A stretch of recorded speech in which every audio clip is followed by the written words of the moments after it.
என்ன ஓமா? கடுமையான சிந்தனையா இருக்கு போல. என்ன அப்படி என்ன கவல உங்களுக்கு? யார பத்தி தான்? அவன பத்தி தான் ஒரே கவலையா இருக்கு. அவன் உலக கல்வி மட்டும் இப்ப படிக்கிறான். எப்படியும் வந்துட்டு ஒரு இன்ஜினியர் ஆயிருவான். அதுல என்னமோ எனக்கு நம்பிக்கை இருக்கு இன்ஷா அல்லாஹ். பட் கொஞ்சம் கூட மார்க்க கல்விங்கிறது நான் அவனுக்கு குடுக்க முடியாமயே இருக்குதுன்னு நெனைக்கும்போது ரொம்ப கவலையா இருக்கு.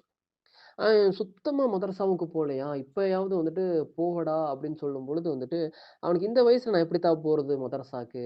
அப்படிங்கிற மாரியான ஒரு தயக்கமும் அவனுக்கு இருக்கு.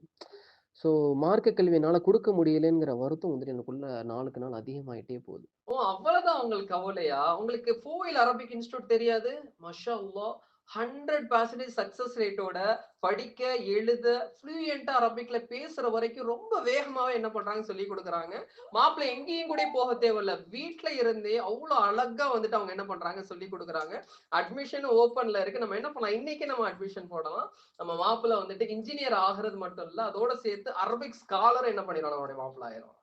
மாஷா அல்லாஹ்! இவ்ளோ ஒரு பெரிய நல்ல விஷயம் சொல்லியிருக்கிற. இத தான்டா நினைச்சு மனசெல்லாம் அப்படியே உடைஞ்சுகிட்டே இருந்தேன்டா. மாஷா அல்லாஹ்! அப்போ என் பிள்ளை வந்துட்டு ஒரு இன்ஜினியராவும், அதே டைம்ல வந்துட்டு ஒரு அரபிக் இஸ்லாமிக் ஸ்காலர் ஆயிருவான் இல்ல? மாஷா அல்லாஹ்! அல்ஹம்துலில்லாஹ், அல்ஹம்துலில்லாஹ்.